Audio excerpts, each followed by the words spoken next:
শান্তি। অনেক রাত হলো, ঠান্ডা পড়েছে। আজকে মহাশিবরাত্রি। সর্বপ্রথম আমি আমার পরমপিত পরমাত্মা শিব বাবা জ্যোতির্বিন্দু, ওনাকে আমি আমার শ্রদ্ধা জানাই, প্রণাম জানাই। তার সাথে আমি জানাই আমার গুরুজন বলবো, আমাদের দাদা ভাই ধনঞ্জয় ভাই, আমাদের দিদি যিনি পালনা দিচ্ছেন, আমাদের সোনালী দিদি, ব্রহ্মাকুমারী সোনালী দিদি এবং গৌরী দিদি, উনি তমলুক সেন্টার ওইদিকে দেখেন, ওদিকের ইনচার্জ। তো ওনারা ভীষণভাবে আমাদের মতো এইরকম বহু মানুষকে ওনারা তৈরি করার ব্রতী নিয়েছেন। তার সাথে আমরাও সহযোগ করছি, আমরাও আছি। আজ মহাশিবরাত্রি এবং ইউথদের ব্যাপারে, ইউথদের বিষয় নিয়ে আমাকে বলতে বলা হয়েছে।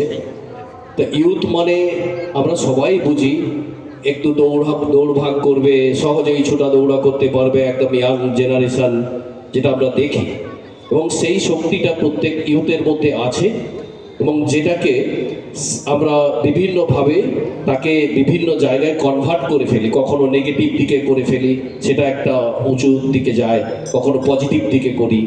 আমরা ওই সময় আমরা সেই দিশা নিতে পারি না, কোন দিকে যাব, কি করব। আমাদেরকে বিভিন্নভাবে কাজে লাগানো হয় আমাদের ওই শক্তিটাকে। সেই জন্য ইউথ সারা দুনিয়াতে যত উইংস, যত জায়গা, যত যা কিছু আছে, তো সেখানে ইউথদের প্রচুর প্রয়োজন। সে আধ্যাত্মিকতা হোক, ধর্মের কোনো বিষয় হোক, রাজনীতি হোক, যে কোনো নীতিতে ইউথদের খুব দরকার হয় এবং প্রত্যেকে লক্ষ্য রাখে যে ইউথদের প্রয়োজন।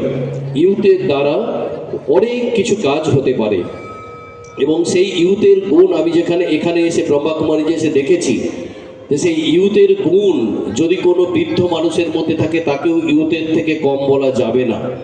আমি আমাদের দেখেছি এরকম, এই ধনঞ্জয় দা এখানে বসে আছেন, কত বয়স হয়ে গেছে আপনারা দেখলেই বুঝতে পারবেন। ওনারও উপরে যে বর্দি ছিলেন, একটু আগেই চলে গেলেন, আলপনা দিদি এখান থেকে নেমে গেলেন, উনিও কত বয়স। এখানে সোনালী দিদি আছেন, গৌরী দিদি আছেন, এনাদেরও এজ হয়েছে, কিন্তু ইউথদের মধ্যে যে গুণ তার থেকে অনেক শত গুণ এনাদের মধ্যে আমি দেখি। প্রচুর দৌড়ভাগ করে, যেখানে আমরা থকে যাই, কিন্তু এনাদেরকে কখনো থেমে যেতে দেখিনি। একটার পর এক এই জায়গা থেকে এই জায়গা, ওই জায়গা থেকে ওই জায়গায় দৌড়ভাগ করে প্রচুর আমরা দেখেছি এবং এনাদের দেখে আমরা ভীষণ অনুপ্রাণিত হই। এবং শুধু তাই নয়, আমাদের যে ক্লাস হয় সন্ধ্যে সকালে, তাতে অনেক বয়স্ক মানুষ আসেন বিভিন্ন সংসার থেকে। তারা এসে নিজেদের শান্তি নেওয়ার জন্য, খুশি নেওয়ার জন্য, নিজেদেরকে তৈরি করার জন্য।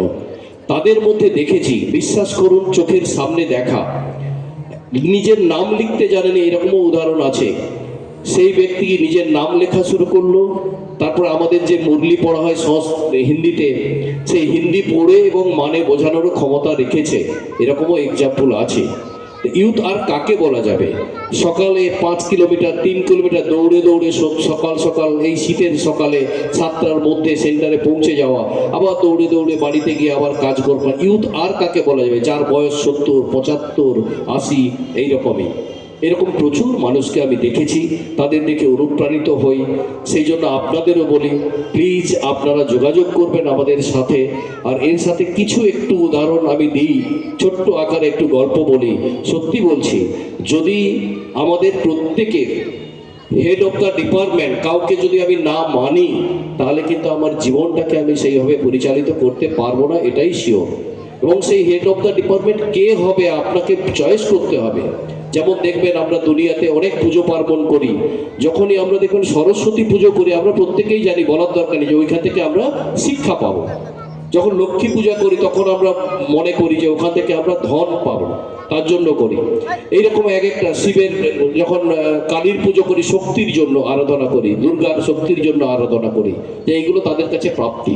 কিন্তু আমি এমন কাকে ধরবো, কাকে আমি মালিক বানাবো, যার কাছ থেকে আমি সব কিছু পেতে পারি এবং নিজের জীবনকে এত সুন্দর বানাতে পারি।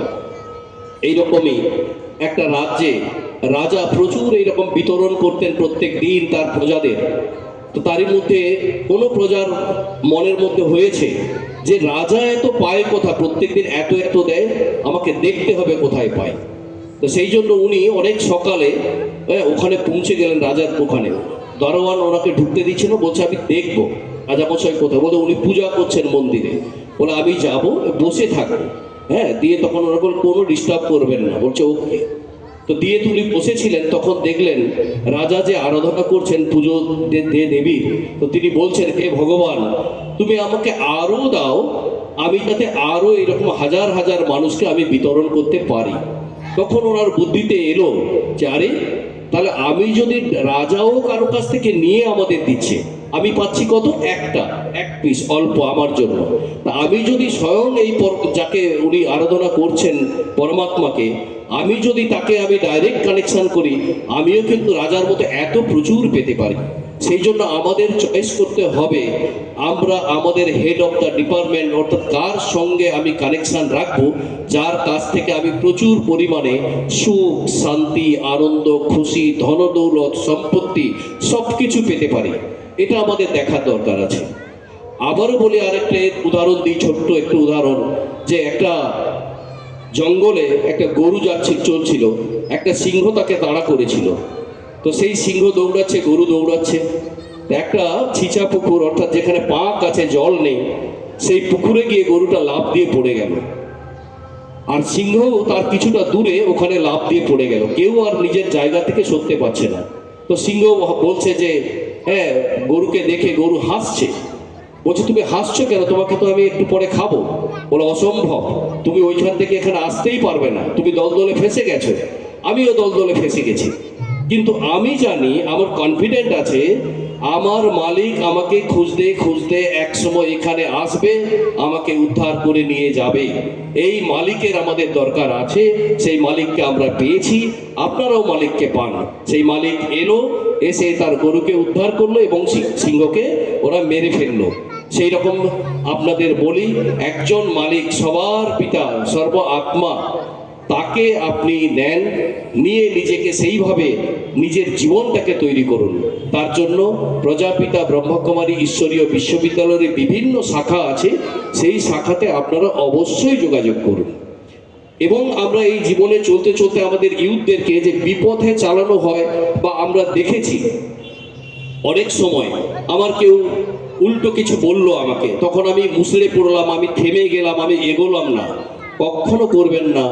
এটাতে আমাদের নিজেদের যে নিজস্বতা, সেটা কিন্তু থেমে যায়।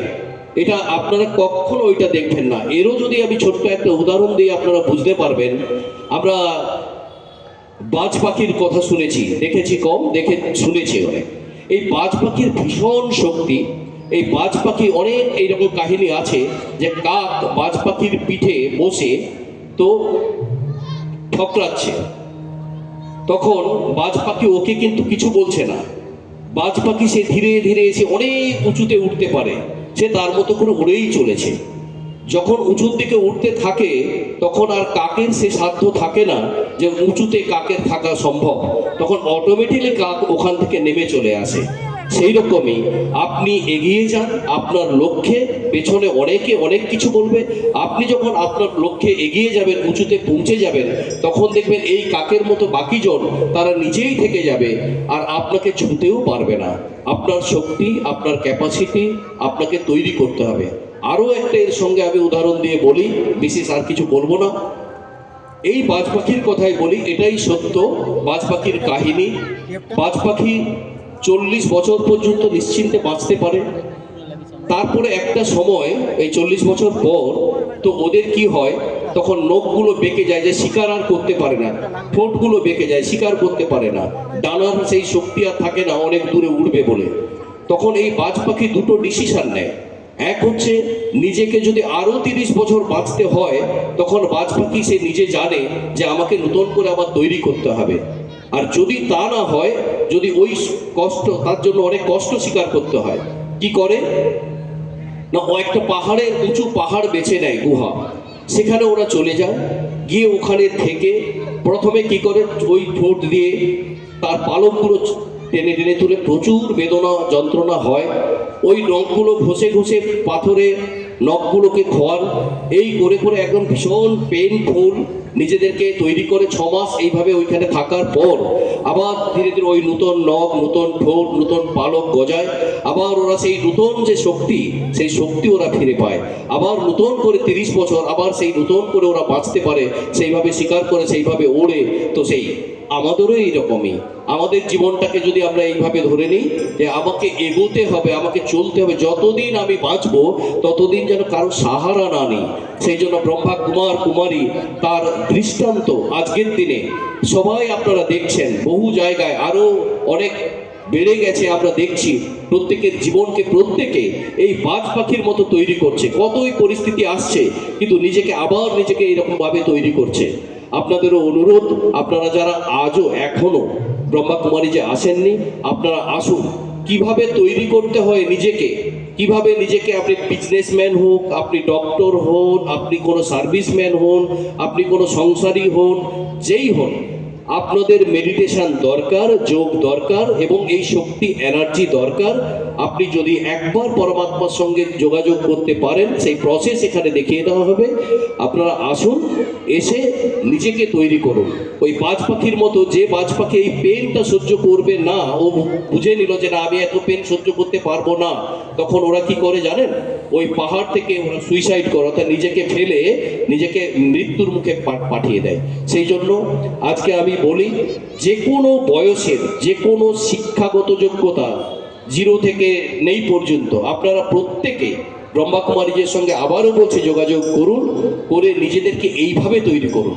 দেখবেন সব শক্তি আমাদের ভেতরে আছে, শুধু আপনি থট চালালে হলো। আমরা থটটাকে চালাই না, কোনো একটা নেগেটিভ কিছু এলো, ওইটাকে নিয়ে ভাবতে ভাবতে একটা বিশাল আকার ধারণ করলাম, তখন আমরা আর সেই নিতে পারি না লোড। এই জন্য এই শক্তি যোগ করুন, যোগের দ্বারা নিজেদেরকে তৈরি করুন, করলেই দেখবেন এত সুন্দর, এত সুখের, এত আনন্দের আপনার জীবন তৈরি হবে। আপনাকে দেখে আরো 5 জন তৈরি হবে। আমি আর বেশি কিছু বলছি না। ওম শান্তি। থ্যাংক ইউ সবাইকে। ওম শান্তি।